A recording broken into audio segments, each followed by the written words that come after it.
Hey everyone, it's Paul Bertorelli reporting from the Aircraft Electronics Association show in Dallas, where Aspen is introducing a new product, and thank the baby Jesus it's not another ADS-B box. This is a new angle of attack indicator that we're flying here in the Cirrus. And most of the angle of attack indicators that we've seen have been based on two principles. One is a vane type indicator, which is used in larger aircraft, and the other is a pressure pitot type system. But James Buck of Aspen here is going to explain that this one's entirely different. It's based on software and really energy sensing. Is that correct, James? Correct. So we use the inherent accelerometers in the Aspen displays to come up with a derived AOA, and we think it's much more accurate than the typical vane type AOAs you see using pressure on the outside. So basically, how does it work? How does it know, how does it derive what the angle of attack actually is? So it uses indicated airspeed, pitch, roll, GPS track angle, and that's it uses that and derives what the angle of attack is. And the really interesting about our product is this was designed by Cirrus, which is the equivalent of the Italian Space Agency, who did a lot of the groundwork for us on this. And let's talk a little bit about the display. So we've got some B-roll here showing the display. You've got a two-segment display. One shows the energy state or angle of attack for flaps up, and the other for flaps down. So let's explain what those needles are doing. Okay, so basically you have two different, you have basically two different wings. You have the flapped up clean wing, and you have the full flaps, the dirty wing.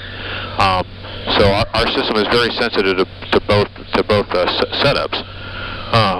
So basically, if you're flying around in the landing pattern, before you configure, you're using the left side of the needle, or the left side of the display, which is the flaps up. It's clearly marked flaps up. We've also got the right triangle with the needle pointed up.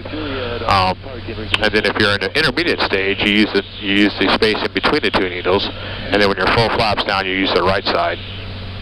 And we have three colors there. We have red, yellow, and green. And those are fairly obvious. How do they relate to the actual angle of attack? Okay, so the blue is a very small area at the bottom. That we just have that, so we don't want you to pop up in the display to pop up in the green. So it's just kind of you've got plenty of lift in that blue range, but it's just kind of a precursor to let you know you're coming towards the optimum. The green range is basically based on VSO times 1.3, depending on the aircraft.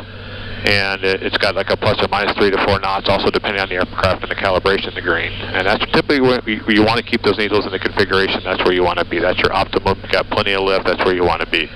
The yellow range is telling you that you're approaching your stall margin. You really don't want to be, we want to make sure pilots know we don't want you flying in the yellow. We don't want you comfortable flying in the yellow. You should keep those needles in the green. So if you're scanning around, you see the needle in the yellow, you need to reduce the angle of attack. And then of course the red one is right up there towards the stall. So if you're flying in the red, you're pretty much close at the stall at that point. So what we really want to tell the customers is, yeah, you've got this yellow range. Don't feel comfortable flying in the yellow. You need to be in the green. If you see the needle, so you're doing your peripheral scan, you see the needle in the yellow, you need to control your angle of attack to get yourself in the green. And on the PFD, it displays only in those circumstances where you would want angle of attack. Correct. Which in this airplane is a speed range of what? It basically should come on around 100 knots or so. And like I said, the green range is right around 77 plus or minus 2 to 3 knots. In the case of an accelerated stall, will it instantly pop up? Yeah, it'll pop up depending on how accelerated you are.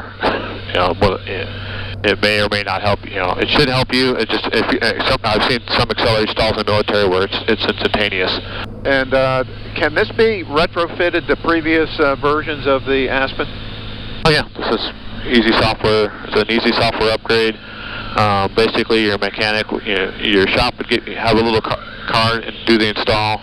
There's some parameters you have to set up. You have to set up your VSO times 1.3, and then your maneuvering speed needs to be plugged in. Then you also plug in your basic empty weight, your max gross weight, and then you have to do your calibration weight, because that all comes into factor as well during the calibration process. And do we have a price on this yet? I do not know if we have a price on that yet.